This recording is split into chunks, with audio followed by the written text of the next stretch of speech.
off, taping and boasting about what they've done back to their families in Israel, kidnapping Holocaust survivors, bringing them, they wouldn't of course have done that naked, kidnapping old grandmothers and bringing them back to Israel, kidnapping babies, kidnapping children. When has Israel actually gone in and done something? Taping and boasting. None of what they claimed about the beheaded babies, none of that. There's no footage, not even names.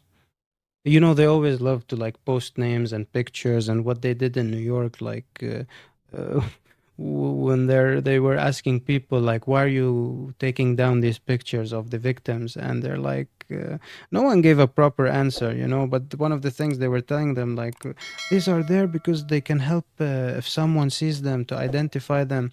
Yeah, so if my cat is missing in San Francisco, I'm gonna go post posters of my cat and like a reward, or like my phone number in London, yeah, because my cat most likely was gonna be there.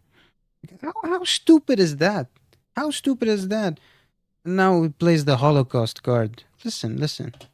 Of the scale of October the 7th. There's literally endless examples of that. Give me one. In 2014, they were bombing civilians. Give me, You know what, Piers, let me tell you something. I'm not talking about what they would categorize as retaliation for rocket strikes, and there's an arguable point, as there is, for example, I'm vehemently against the expansion of the settlements on the West Bank. I think there are legitimate questions about the proportionality of Israel's response here. Yeah, but in terms of what Hamas perpetrated on October the 7th, there is no instance of Israel doing that to the people of Gaza. And you have to accept that. If you don't accept that, you're either deluded or you're really not wanting to say the obvious, which is that was an act of terrorism, because you're concerned about upsetting people in Palestine. Is that the case? Self-projection. When I said you're peddling asininities. The reason I said that is because to look at a situation, no matter how heinous, and to ignore all of the context and pretend that you do not understand why said situation happened nothing justifies terrorism on that scale. Nothing. Is asinine. No, it's not. Nothing. In Pierce's world, nothing. In the Zionist world, nothing. It's so atrocious. Deir Yassin is not atrocious. It's a massacre. Look it up. Tal al-Zatar, another one. These are not atrocious, yeah? We don't talk about them. And they're in the past. Let's just forget about them. It's okay. Nothing atrocious. 1948. 750,000 Palestinians overnight being ethnically cleansed. Not atrocious, yeah? Nothing justifies. You're angels.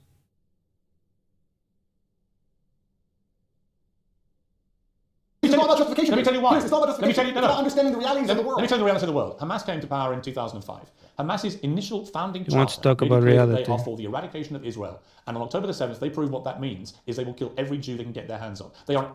Yes, I was waiting for this. Killing every Jew they can get their hand on. So how do you explain the hostages? Better yet. How do you explain the hostages' behavior, the Israeli ones, after being released,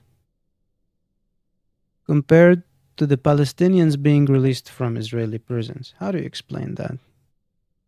Shaking hands, thanking them, relatively they look healthy, not like someone who, as you explain, under tunnels, and they were given good clothing in a place suffering from starvation. They barely lost weight. Some of them were pale, many were not. I'm not saying it's a fun time to be a hostage, but they showed them their true face. They showed them how they treated them like guests. Not because they love them, it's just how you treat humans. And it's contradicting what he's saying. They don't have beef with Jews as Jews.